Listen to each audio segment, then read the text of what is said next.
Here are the notes for the Pythagorean theorem story problems worksheet. If you do not have this worksheet out, please pause the video and make sure that you do have this worksheet out. It just says Pythag story problems on the top. And we'll get started, okay? I do want to remind you that you should be not just watching the video with captions, you should also be listening to the video, okay? So if you don't have headphones in right now, you need to, again, pause the video and go either get yours out or go borrow some headphones because you do need to be listening to the video, not just watching, okay?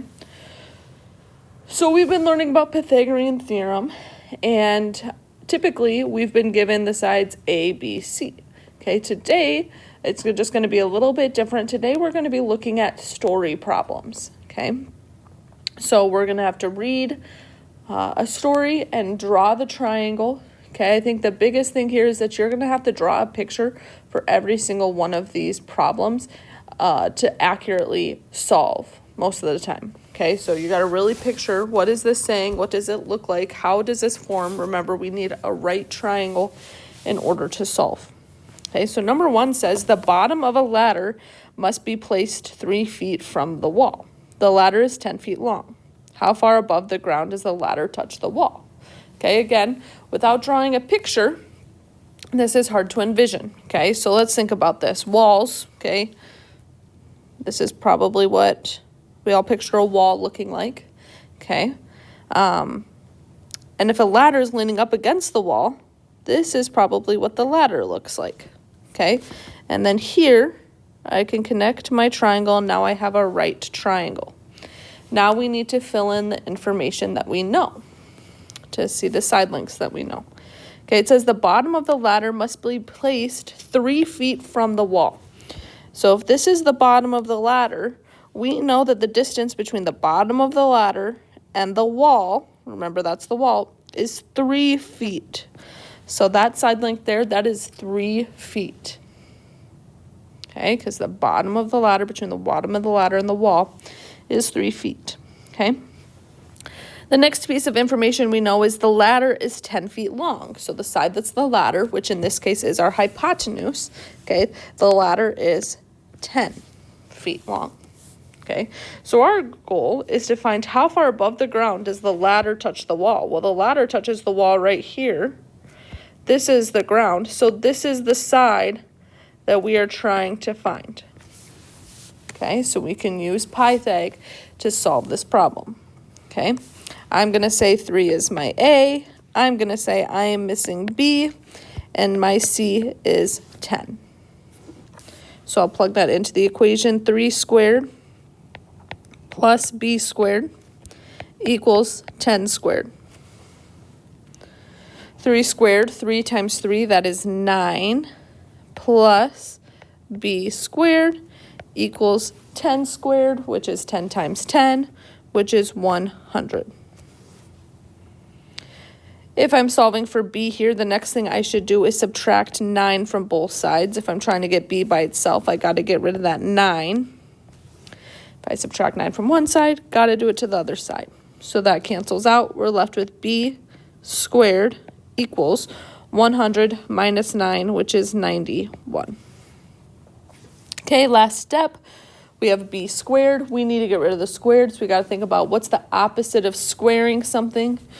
And the opposite of squaring something is square rooting. If I square root one side, I have to square root the other side. Okay, square roots and squares cancel, so this is just B equals square root of 91. Think for a second. Okay, is 91 a perfect square?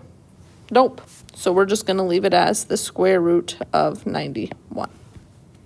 Okay, so we know the distance between the top of the ladder and the ground is the square root of 91. Okay. So again, the pictures are important. Okay, I'll do one more with you, and then you'll have the rest of the page to do by yourself. Okay. A pee-wee soccer field is a rectangle 10 meters wide and 13 meters long. Okay, let's just go ahead and draw that really quick. Okay, a soccer field, a rectangular soccer field.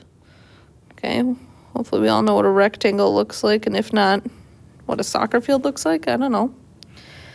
Okay, 10 meters wide and 13 meters long. Okay, 10 meters wide, 13 meters long. Okay, the coach asked the players to run from one corner to the other corner diagonally across the field. Okay, so the coach asked them to run from corner to corner diagonally across the field. Well, that might look something like this. Okay, so now we need to find the distance. Okay, without a picture here, it would have maybe been hard for us to envision the triangle since this is a rectangle. Okay, but obviously, now we can see that this is the triangle that we can use to find this distance here. Coach wants to know, how far is she making her girls run? Her players, okay? So we're missing the hypotenuse. We're missing C, okay? So I have A, I have B. Now I can plug this into my formula of the Pythagorean theorem formula, okay?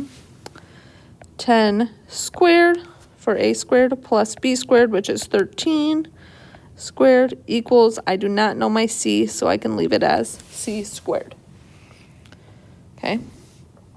10 squared, 10 times 10 is 100, plus 13 squared, 13 times 13, that's 169, equals C squared, which just stays, okay? 100 plus 169 is 269, equals C squared.